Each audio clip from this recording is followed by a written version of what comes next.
Hello and welcome to the last episode of Crafting in Classic Plus. As I've said in the previous episode, in this episode we are going to explore the world themes.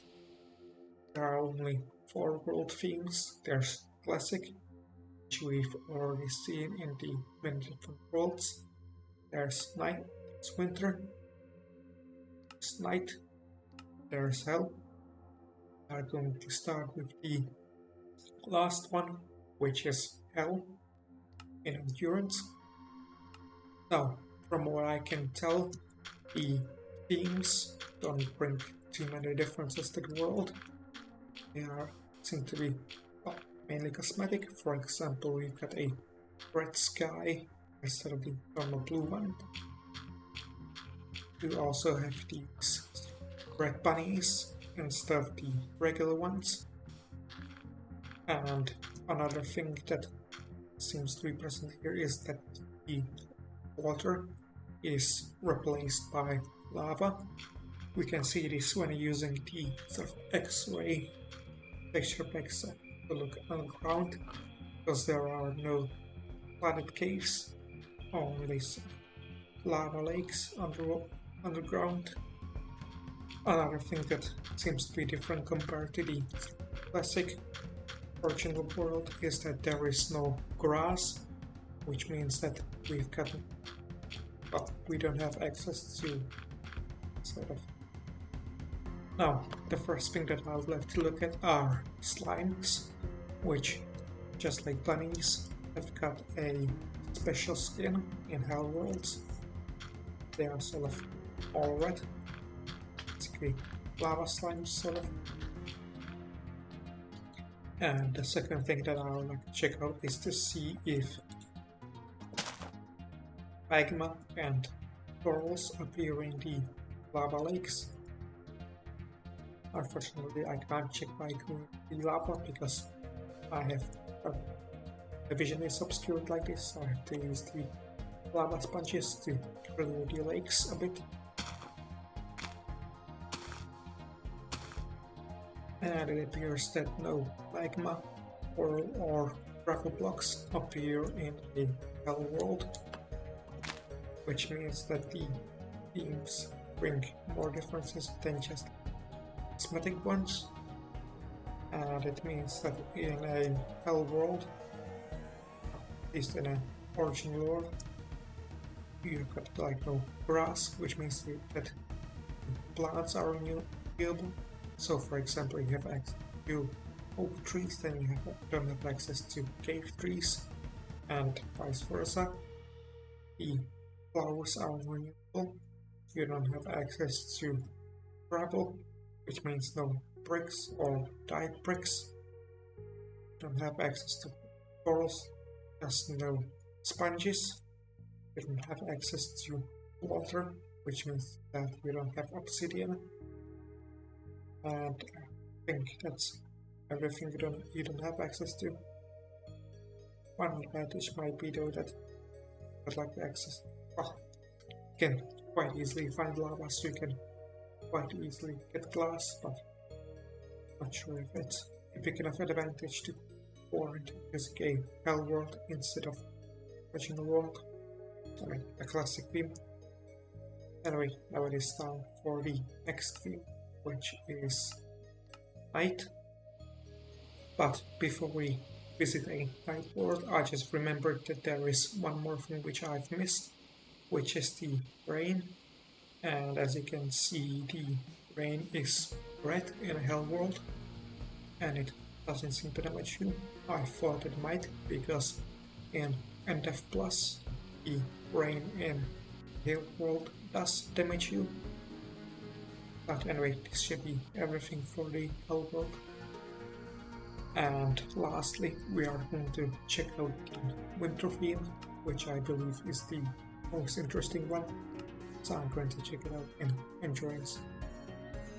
And now we are in a winter world, and as you can see, quite a few textures are different compared to the normal ones. We've got grass, which is covered by snow. We've got the leaves, which which are also covered by snow. And lastly we've got saplings, which are covered by snow as well. The bunnies also have got a unique texture. As you can see, they are entirely white. The dandelions are also unique. They've got sort of a cyan color instead of the typical yellow. The slimes also have a unique texture, but I can't show you that right now because there's a zombie wave ongoing. Instead, I'm going to show you a unique block that is unique to the winter worlds, which is ice. Which you can tell is quite slippery.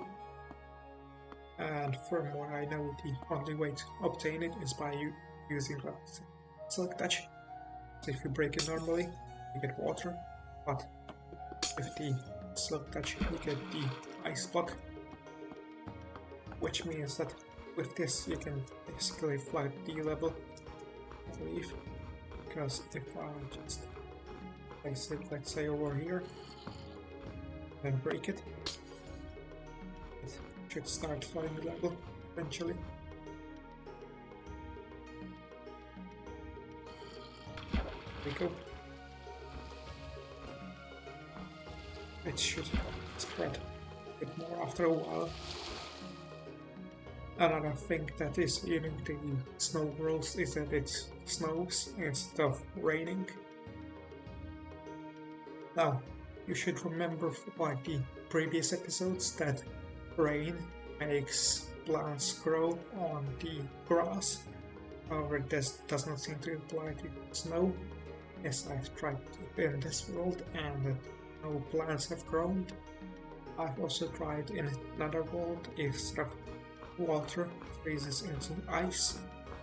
I sort of leave it during rain and it does not, which means that ice is renewable. Also, here are the slime textures. As you can see, they are sort of light blue. Another interesting thing that I've noticed is that the winter doesn't apply to desert. So if I just throw myself quickly over there, you can see the tree, but it has got a normal leaves instead of the snow covered ones. The bunnies are white. I guess the texture is still there, but we do have the green leaves and the green grass instead of white leaves and white grass. I thought the same would apply to the wasteland, but it seems like it does not. I think the winter theme looks quite nice in the forest world. A short while ago I showed that the water on the surface gets frozen, and as it turns out this also applies to the water in the flooded caves. Anyway, after that I've tried to see if gravel, magma and corals appear in a winter world, and it appears that they do not, which means that in a winter world you don't have access to gravel, which means no bricks or common bricks. You don't have access to corals or sponges, and the snow doesn't make plants grow on the grass, which means that like the oak trees, then you don't have access to the cave trees and vice versa. And you also don't have, and the flowers aren't renewable. But aside from that, I believe you should have access to like everything. Anyway, I feel like with this I've covered the themes, so now I'm going to return to the main world and start working on the house. As you can see, I've already cleared out an area where I would like to make this platform a bit bigger and start working on the house a bit off camera, so I'm gonna do that and then show you what I've done. So as you can see, I've expanded the building place a bit. I've placed some fences as a border and also planted some flowers and made an outline for the house. I do have a bit of a design in mind, which will use stone bricks in combination with cave wood on the outside. So I'm gonna start building it. And also, before I start, there is one more thing that I forgot to mention in the previous clip, which is that I've placed a whole bunch of spikes around my base to really help me fight any mobs that might want to spawn inside my base, like that creeper over there. Haven't yet used it, but it might be helpful. I have it just in case. Anyway, now it's time to start building. For the roof, I'm thinking of using some chair wood, which means that I'm gonna need to collect some roses around the world to actually craft it. It appears that the Giga Slime has spawned right next to my base, so I'm gonna try to kill it.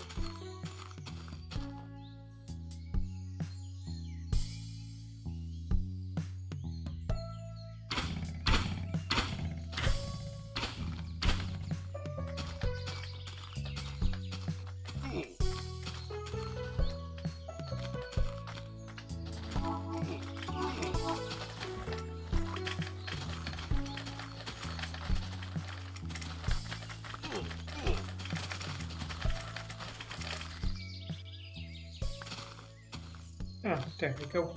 Didn't manage to sort of quite kill it since I didn't kill all of the smaller ones, but I did get quite a few points. Got more than 11,000 now.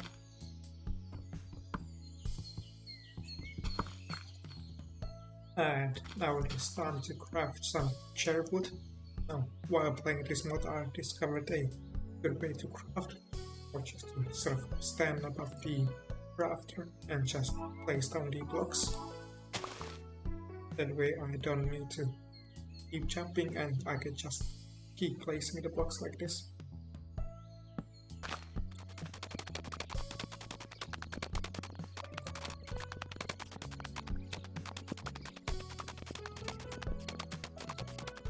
But even with this method, the crafting is still annoying, since you have to right click a lot to craft if you want to craft a lot of items. So partly through I decided to make a micro to make things easier for myself, and thanks to that I managed to get quite a lot of cherry wood that I can use for building.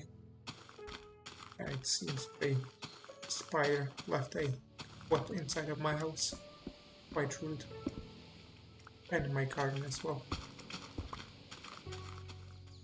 And here is the sort of house that I decided to build. It's not particularly interesting, which is why I decided to build it off camera. I also did a bit of an experiment with the roof to make it a bit more interesting, since there aren't any upside down slabs. So I kind of just added the slabs over here to make things a bit more interesting, make it not so bland. And I also made it one color, so I took my one material since I couldn't think of what other material to mix it with. I didn't want to use cave logs, and I felt that the normal planks wouldn't fit. Anyway, now that that is finished, it's time for you to work on the inside. There are a few things that I would like to add. First is a big bed, king size one, so I can sleep well, along with some night tables and some other plants. Next up, some bookshelves as decoration, a few tables,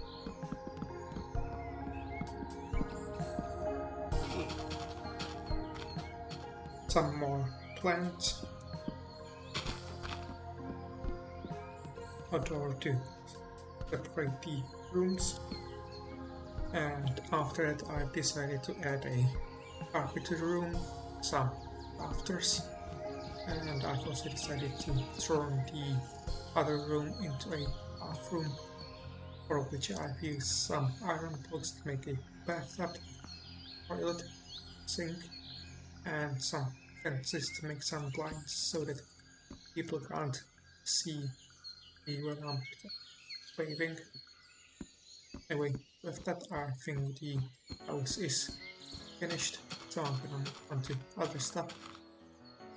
And now it is time to look at some miscellaneous stuff that I've either forgotten or I've found out about in between the episodes. The first are signs, which aren't crafted but instead are spawned. You spawn them by pressing H by default, and when you do that, 5 planks get consumed from your inventory. So I'll now press H, pay attention to the planks. As you can see, 5 got consumed, and this GUI got brought up. And if I press done, a sign will appear. There's no text in it because I didn't write anything. And if I break it, I get 3 planks back, which means that if you decide to break a sign, you will lose some of the planks.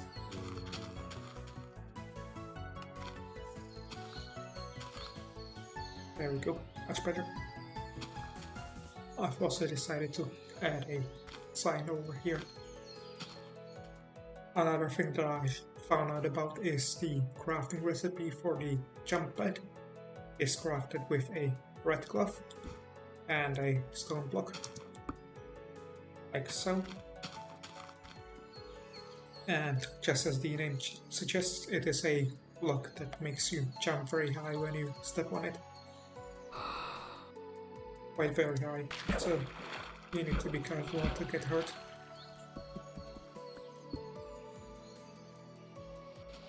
Another thing which I've forgotten to mention in the previous episodes are the names of the ores in the forest world, because in the forest world you got the granite stone type, but the ores are sort of called black slate ores, so you've got black slate gold, quartz, iron, and coal.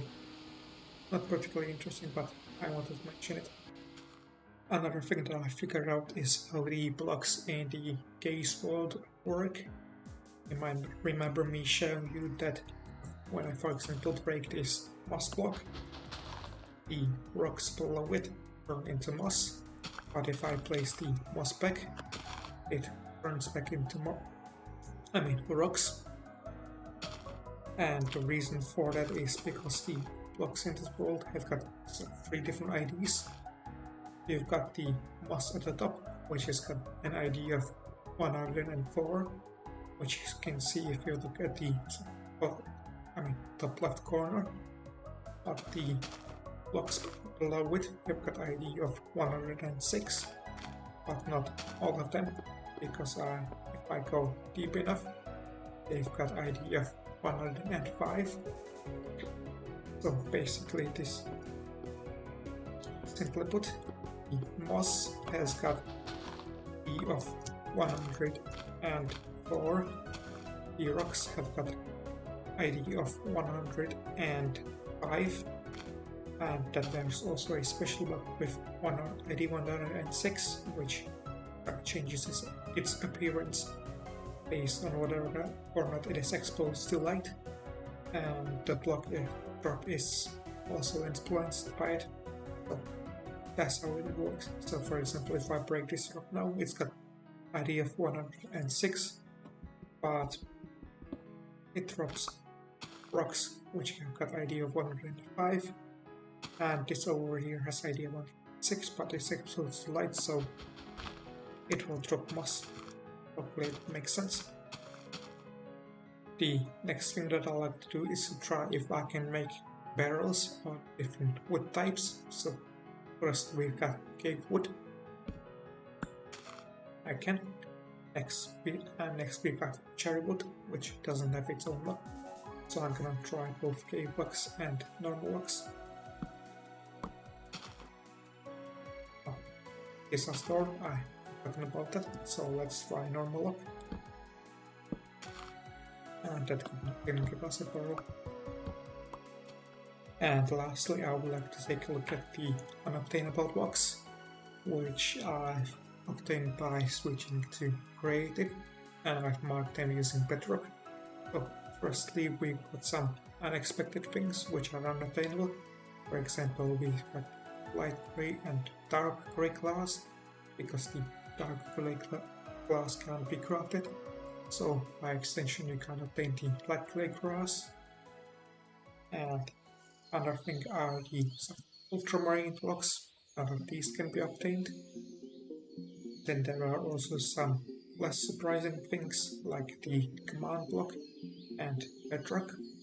Command blocks is used for doing the commands because you can't do them in chat, so you have to use this block. Just right click it and type the command.